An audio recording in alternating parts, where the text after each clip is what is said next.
بسم اللہ الرحمن الرحیم۔ السلام علیکم ناظرین، آج ہم بڑی اہم ایک ٹاپک کے اوپر میں گفتگو کرنا چاہوں گا،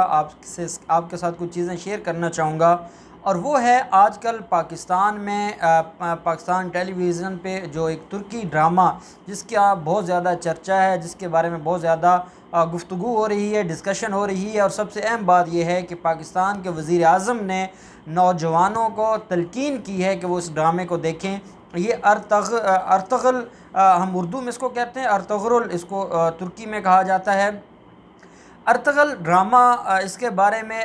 بہت زیادہ آپ نے سنا ہوگا، مختلف لوگوں نے جو سلطنت عثمانیہ کی 600 سالہ تاریخ ہے اس کے اوپر بھی بات کی ہے۔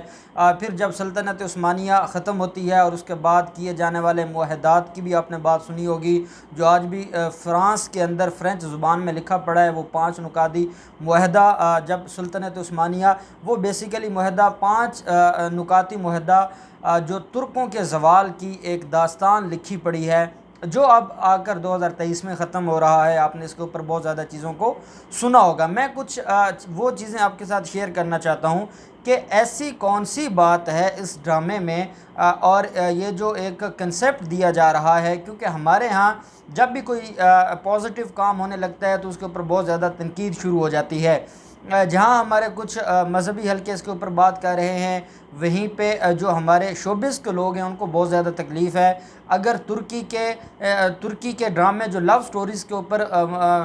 مشتمل ہوتے تھے وہ چلائے جاتے تھے تو اس کے اوپر تو کسی کو تکلیف نہیں ہوتی تھی۔ اب اگر اسلامک ہسٹری کے اوپر اور اسلام کی جو ایک خوبصورت چہرہ ہے اس کو پریکٹیکلی کر کے دکھایا گیا ہے تو اس کے اوپر جو ہمارے کچھ لوگوں کو تکلیف ہے ان کے اوپر بس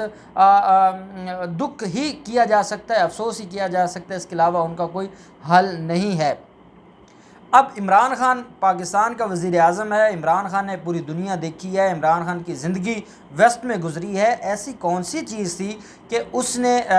اپنے نوجوانوں کو، اپنے ملک کے نوجوانوں کو تلقین کی، ایڈوائز کی کہ وہ اس ڈرامے کو دیکھیں۔ اب میں آپ سے شیئر کرنا چاہوں گا کہ وہ کون سی ایسی 4-5 چیزیں ہیں جو آپ کو اس ڈرامے سے آپ سیکھیں گے، جس کی وجہ سے آپ کو یہ ڈرامہ دیکھنا ہوگا اور دیکھنا چاہیے۔ ہمارے اکثر ویورز جب بھی بات ہوتی ہے، ہم نیب کی بات کرتے ہیں، ہم جو اپنے ملک کی پولیٹکس کی بات کرتے ہیں، ہم اپنے جوڈیشل سسٹم کی بات کرتے ہیں، تو اکثر مایوسی کا ہمیں سامنا بھی کرنا پڑتا ہے، اور مختلف لوگوں کی طرف سے مایوسی نظر بھی آتی ہے، اور وہ یہ سمجھتے ہیں کہ پاکستان کے حالات بہتر ہونے والے نہیں ہیں، یہاں پر کرپشن اور ہمارے اداروں میں کرپشن بطور نظام رائج ہو چکی ہے، اس لیے وہ امید کھو بیٹھتے ہیں۔ میں آپ کو بتانا چاہوں گا کہ پہلی چیز جو یہ ارطغرل ڈرامہ ہمیں دیتا ہے وہ امید ہے۔ ایک عام آدمی ہے جو ایک چھوٹے سے قبیلے کا رہنے والا تھا، لیکن اس کی سوچ بڑی تھی، اور اس نے یہ تہیہ کیا تھا کہ میں امت مسلمہ کو اور عالم اسلام کو ایک بڑی سلطنت دوں گا، اور میں مسلمانوں کو اکٹھا کروں گا، اور مسلمانوں کی جو زوال ہے اس کو ختم کریں گے، اور مسلمانوں کے عروج کے لیے سٹرگل کریں گے۔ جہاں پر اس وقت مسلمانوں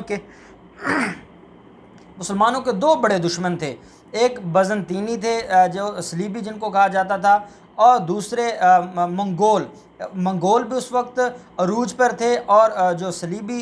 سازشیں تھیں وہ بھی عروج پر تھیں، اور سب سے بڑی بات یہ تھی کہ ہمارے مسلمانوں میں غداری بھی عروج پہ تھی۔ جو سلجوق سلطنت تھی وہاں پر جس طرح غداروں نے اپنے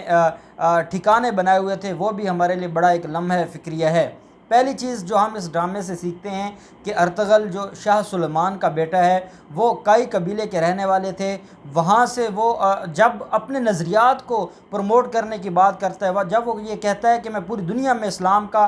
پرچم لہراؤں گا، میں پوری دنیا میں اسلام کو عروج دلواؤں گا، تو اس کے قبیلے کے لوگ اس کا مذاق اڑاتے ہیں، اس کو باغی کہتے ہیں، اس کو کئی دفعہ قبیلہ بدر کر دیا جاتا ہے، اس کے ماں باپ اس کے خلاف ہو جاتے ہیں، اس کے بھائی اس کے خلاف ہو جاتے ہیں، اور وہ ایک بات یہی کرتے ہیں کہ جو قبیلہ ہے اس کو آپ سوچیں، قبیلے کے بارے میں سوچیں، آپ کیوں جنرل مسلمانوں کے بارے میں سوچتے ہیں، آپ کیوں اسلام کی ترویج کی بات کرتی ہیں، صرف اور صرف اپنے قبیلے کی بہتری کے لیے سوچیں۔ لیکن ارطغرل اپنے قبیلے کے لیے صرف نہیں سوچتا تھا، وہ سوچتا تھا تو صرف اور صرف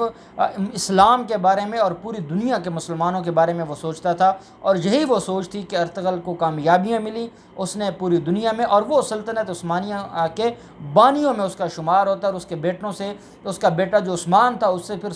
سلطنت عثمانیہ بنائی جاتی ہے، وہ سلطنت عثمانیہ کا پھر بانی تھا۔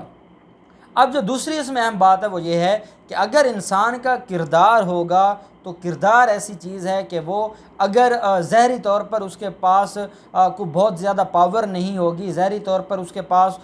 کوئی بہت زیادہ مال و اسباب نہیں ہوں گے، اس کے پاس فوج نہیں ہوگی، اسلحہ نہیں ہوگا، لیکن اس کا کردار ہوگا، تو کردار ایسی چیز ہے اگر انسان اپنے کردار کے اوپر کھڑا ہو جائے اور جو ہمارے اسلام نے ہمارے لیے جو شریعت بنائی ہے اس شریعت کے اوپر کاربند ہو جائے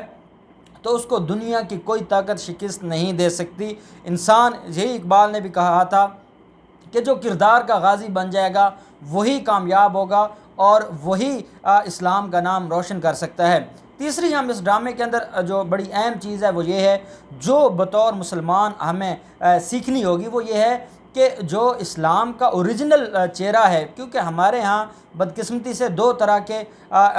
نظریات پروموٹ ہو گئے ہمارے ملک میں۔ ایک تھا جس کو ہم کہتے ہیں کہ انتہا پسندی ہے، مذہبی انتہا پسندی ہمارے ملک میں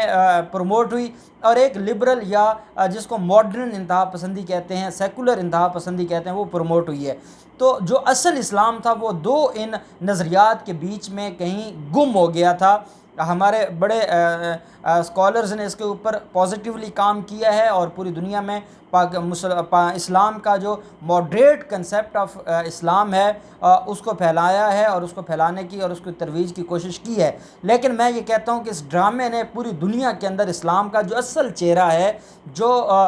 تصوف پر مشتمل ہے، جو بھائی چارے پر مشتمل ہے، جو اعلیٰ اخلاق کے اوپر مشتمل ہے، جو جہاں بڑوں کی عزت ہے وہیں چھوٹوں کے ساتھ شفقت ہے، وہیں عورتوں کی عزت ہے، وہیں اپنے لوگوں کی خیر خواہی ہے، وہیں پہ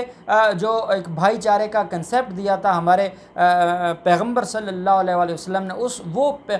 بھائی چارے کا کنسیپٹ ہمیں نظر آتا ہے اس ڈرامے سے۔ اگر ہم اس ڈرامے کو دیکھتے ہیں اور یہ چیزیں ہمارے اندر آنا شروع ہو جاتی ہیں اور ہم اپنے ملک کے اندر یہ ہمارا نوجوان، ہمارا ہر پاکستانی اگر اپنے کردار کو بہتر کر لیتا ہے اور اس اسلام کو پروموٹ کرنے کی کوشش کرتا ہے جو اصل اسلام ہے ہمارے آقا علیہ الصلوۃ والسلام کا، اور جو ماڈریٹ ہے، جو ماڈریشن پر مشتمل ہے، جو اعتدال پسندی پر یقین رکھتا ہے، تو میں سمجھتا ہوں کہ ہمارے معاشرے سے ہر طرح کی، چاہے وہ سیکولر لوگوں کی طرف سے پیدا کیے گئے مسائل ہیں یا ہمارے جو مذہبی انتہا پسند ہیں ان کی طرف سے پیدا کیے گئے مسائل ہیں، وہ ختم ہو سکتے ہیں۔ چوتھی جو اس کے اندر بڑی اہم چیز ہے وہ یہ ہے کہ ہم یہ دیکھتے ہیں کہ اس وقت کیونکہ یہ آج سے 700-800 سال پرانی ہم بات کر رہے ہیں، تو اس وقت لوگوں کا جو ایمان تھا وہ ہم سے بہت بہتر تھا۔ اس وقت اتنی جو مٹیریلزم جو اپروچ ہے وہ نہیں آئی تھی، لوگ اتنے مٹیریلسٹک نہیں ہوئے تھے، اس وقت لوگوں کے نظریات اچھے تھے، چیزیں انسان کا ایمان گمراہ کرنے کے لیے اتنی زیادہ اس وقت کوششیں نہیں ہو رہی تھیں، لیکن ہم یہ دیکھتے ہیں کہ اس کے باوجود وہ بڑے بڑے داڑھی والے لوگ، بڑے بڑے جو جنہوں نے جبہ کبا پہنا ہوتا تھا، وہ لوگ جو نمازیں بھی پڑھتے تھے، روزے بھی رکھتے تھے، لیکن وہ ہوتے کون تھے؟ جو غدار تھے، جو اپنی حکومت کے ساتھ غداری کرتے تھے۔ وہیں پہ ہم دیکھتے ہیں کہ کچھ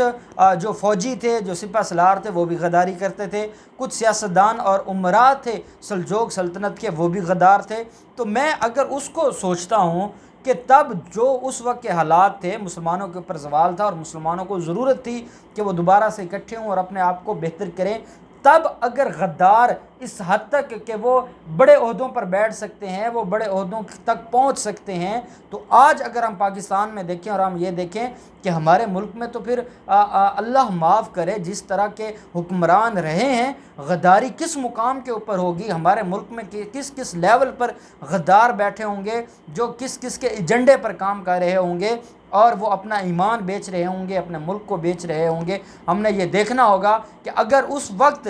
جب اسلام پریکٹیکلی نظر آتا تھا تب بھی لوگوں کو خریدا جا سکتا تھا، تو آج ہمارے جو بڑے عہدوں پر لوگ بیٹھے ہیں کیا ان کو نہیں خریدا جا سکتا؟ یا کن کن لوگوں کو خریدا جا چکا ہوگا؟ یا جو ہمارے پہلے حکمران گزرے ہیں وہ کس کس کے ایجنڈے پر رہے ہیں؟ یہ بڑا لمحہ فکریہ ہے۔ اور پانچویں چیز اس کے اندر جو بہت اہم ہے وہ یہ ہے کہ ایک درد ہے مسلمانوں کا، لوگوں کا۔ آج ہم کشمیر میں دیکھتے ہیں، ہم فلسطین میں دیکھتے ہیں، ہم